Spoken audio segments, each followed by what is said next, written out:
Good morning. Chad Candles here to talk to you about a very important subject. Yes, I'm asking a question that I know has been on all of your minds. Are we drafting out of fear or love? Now, Machiavelli asked the question, is it better to be feared or loved? But he asked this question in the 1500s, and best ball wouldn't be invented for almost 500 years in the future. But his question is still important. Are we drafting out of fear or love? Are we taking players because we're afraid they're going to bury us or because we're excited to take them? And if so, which is actually better? Is it better to be drafting the players that we're a little scared of? Or should we be drafting players we are truly excited to be taking? And how's that affecting the ADP? So we're going to go over 6 players drafted in the top 100 picks of this year's Best Ball Mania 6 tournament. And we're going to talk about whether we're drafting them out of fear or love. Now you might still be a little confused. What are you talking about, Chad? What's all this fear and love stuff? And let me tell you, let me give you the first example. I think it'll make it a little clearer. Last year, think back. We were taking Marvin Harrison Jr. at the 1-2 turn. Now, if you asked anybody why they were taking MHJ at the 1-2 turn, a rookie, an unproven player, that early, and it was because they didn't want to get buried by this generational prospect. So that was a pick we were making out of fear. Nobody was really excited to take MHJ there. Most people didn't think he'd pay off his ADP, but a lot of people were just too scared of getting buried to fade him. So we made that draft pick out of fear. So I hear what some of you are saying. Okay, Chad, if we were drafting MHJ out of fear, then surely that's what we're doing with this year's first round rookie, Ashton Jeanty. No. That's not what's happening here. This is somebody that we absolutely love in the best ball community. He has been steaming up from the late second round all the way deep into the first, from when the big board opened to BBM today. And we're right to be excited. Jeanty dominated at Boise State. He was the Heisman runner-up. He set FBS records for single-season rushing yards after contact and missed tackles forced. He piled up 2,601 rushing yards and 29 touchdowns in his senior season alone. This is somebody that we absolutely cannot wait to see in the NFL. And it wasn't just rushing. He had 80 catches for 862 yards and 6 touchdowns. He can handle volume. He can create yards after contact. He can make his own yardage even when the blocking scheme breaks down. He's playing on a team where his competition for running back touches are Raheem Mostert, Sincere McCormick, and Zamir White. He's in an up-tempo Chip Kelly offense. He's sitting alongside Brock Bowers, another generational talent that we're super excited to be drafting. He catches passes. He plays in a dome. And I gotta say, there is no way that Vegas does not give a significant home field advantage. Not every defensive tackle is going to be a choir boy staying in the night before a big game with the temptations of Vegas out in front of them. No, my friends, we are not afraid of getting buried by Jeanty. We're afraid that we may not have enough of him. So if Jeanty is a first-round running back we're drafting out of love, Saquon Barkley is the epitome of player we are drafting out of fear. Saquon Barkley absolutely crushed us last season. We said to ourselves, he's not going to score touchdowns. Hurts is just going to vulture them. He's not going to catch passes. He's an injury risk. He's in his 7th season. He's on the downswing of his career. Well, guess what? Saquon didn't care about any of that. He advanced over 45% of his teams. We who faded him got absolutely buried and only survived at all in the playoffs because the Steelers bailed us out in week 15, where he put up only 67 touchdownless yards. And then in week 17 yards, he had a mere 167 yards, but somehow no touchdowns. So we were relatively okay fading him in the finals. We were wrong about Saquon, but now the pendulum may have swung too far. All those factors we were afraid of last season are still true. He is now 30, nope, not 30. He's now 28 years old, which is about when running backs not named Derrick Henry begin to fall off a cliff. Now, is he still likely to be a great fantasy producer? Yes. but ask anyone in their heart of hearts whether they think he's going to be the number one producing running back in a half PPR format. And their honest answer is likely to be no. He still won't be catching many passes. The tush push wasn't banned. And if he gets a couple less of those long breakaway touchdowns, which can be quite variant from year to year, then we're going to probably feel silly jamming him ahead of receivers like Lamb and Jefferson or younger running backs like Gibbs and Bijan. Now, am I taking Barkley at ADP? Yes, because I simply do not want to get buried again. But I will fully admit, I am making this pick out of fear, rather than genuine excitement or even love for this pick.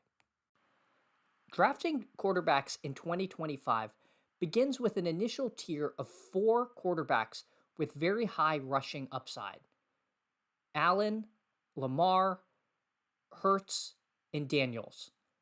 After that, there's one quarterback in a tier of his own: Joe Burrow. He goes almost 30 picks ahead of the next quarterback, another pocket passer, Patrick Mahomes.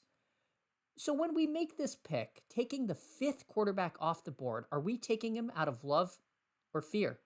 Now, I think if you've done this exercise with the first 2 players we went over, you've already figured out the answer. We're taking him out of fear. We saw what could happen in the fantasy playoffs. In Week 17, Burrow threw for 309 yards, 4 touchdowns, and had a rushing touchdown. Wait, no, sorry, that was Drew Lock. Those were Drew Lock's Week 17 numbers. Burrow was pretty good too. He needed overtime to reach 412 yards, 3 touchdowns, and add a rushing touchdown. Mind you, he only had 2 rushing touchdowns on the season. Now, my point in bringing up Drew Lock wasn't just to bamboozle you, but to say that pocket passing quarterbacks will just randomly spike. Sure, I'll concede, Drew Lock is far less likely to spike than Joe Burrow, but without the consistent rushing floor put in place by those 4 elite QBs who go ahead of him, and even quarterbacks like Murray or Fields who go significantly after, you're just gambling he's going to hit that spike week when you need it. Burrow only eclipsed 300 passing yards in 7 games last season. You can find similar production profiles from pocket passers far later in the draft. So I'm not saying to fade Burrow. His ADP lines up perfectly for the Chase, Higgins, and even Brown drafters. And he, of course, brings up the question of whether you try to push him to the 6-7 turn rather than the 4-5. But when you take him at all, especially if you take him at the 4-5 turn, are you making that decision based on love or fear? Are you afraid of getting buried again? Or do you think he's the guy that's going to bring your team over the line? Keep this in mind. You can absolutely live in a world where Higgins or Jamar Chase go off, and Burrow is not necessarily going to be the QB1 that week. In fact, he may outscore the quarterback that you have, but not significantly enough to make up for the kind of player you're sacrificing taking him that high in the draft. So just remember, when you're taking Burrow, do so with your eyes open. Be honest with yourself. And we can all admit, this position of QB5, going in the top 60 in drafts, this is a pick that we are making out of fear. RJ Harvey. He was one of the true slappy picks of the big board, and boy, did this time the slappies get home. Yeah, he was going in the 200s. He crept up into the 180s, maybe 160s by the time the contest closed. And now he's going at 54 in Best Ball Mania. He got the landing spot that we all dreamed of. The Broncos took him, and we can't wait to see what he can do in Sean Payton's offense. This guy ran a 4.4 at the combine. He's only 5'8", but he's 205 pounds. It's going to be like trying to tackle a bowling ball out there. He carried the ball 225 times in consecutive seasons and did not miss a game. And carrying workload is truly a skill. The only thing that could potentially slow down Harvey is Sean Payton's propensity to randomly just pull guys off the field. But assuming Harvey works his way onto the field and can stay there, he looks like an absolute smash. We can't wait to see what this guy can do. We were excited about him in the big board, and we are just absolutely frothy to get shares of RJ Harvey. So no, this is not somebody that we are taking because we're afraid he's going to bury us. We simply want him on as many teams of ours as possible. This is a pick that we are absolutely making out of love. So if we go to the next player and say his name, DeAndre Swift. after saying the name RJ Harvey, it feels kind of gross, right? We are not excited to take Swift, but we also don't want to miss out on the RB1 in Chicago, so we're holding our nose and we're taking him. But my God, we have to be honest with ourselves. We are making this pick because we're afraid of missing out. Now we can squint and make a little bit of a bull case for Swift. In 2022, with Ben Johnson as the offensive coordinator, Swift averaged 3.8 yards per contact. Now, last year, under the Shane Waldron nightmare scheme in Chicago, that plummeted to 2.0. So the Bears get rid of Waldron. They bring in Johnson. The Bears get a new interior offensive line, adding Joe Thuney. So there's a little bit of reason for optimism as far as Swift is concerned. But let's zoom out on the chart just a bit and look at what we all know. Swift just doesn't pass the eye test. And the eye test isn't lying. Swift averaged 1.7 yards after contact last season, which is barely better than falling down and letting gravity do the rest. He broke 7 tackles on the entire season. We know this guy isn't great. And we know that Ben Johnson himself was quick to look for alternatives when Swift couldn't get the job done in Detroit. There's a decent enough chance that somebody else gets added into this mix, but we're taking Swift anyway, and we're taking him out of fear. We're taking him because we like the Bears offense. We're excited, and we don't want to show up in September without any part of it.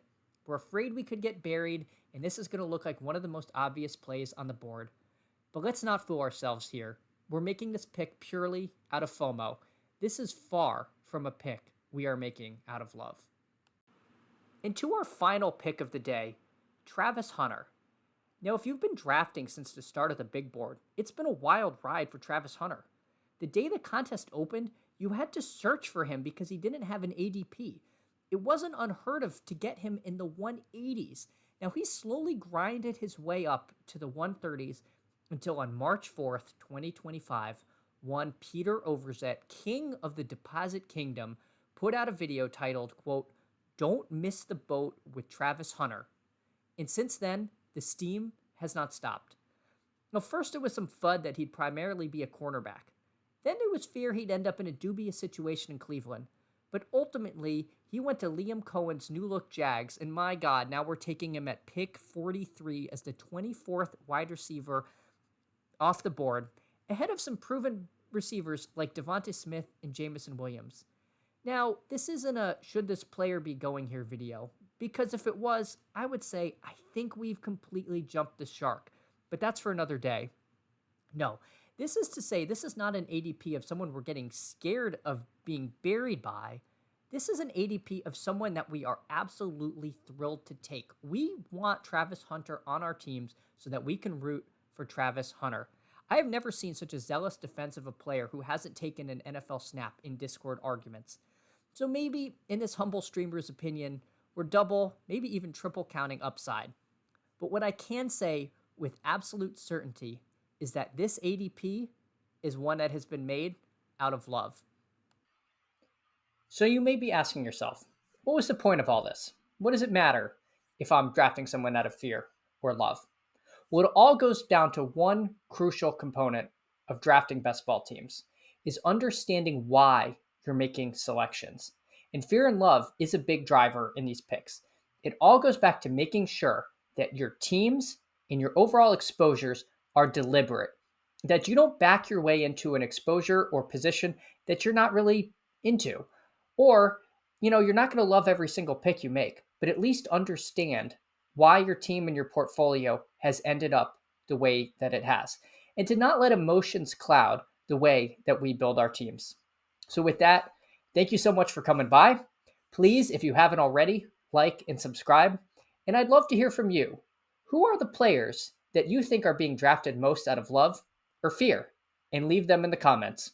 I'll see y'all soon. Take care, everyone.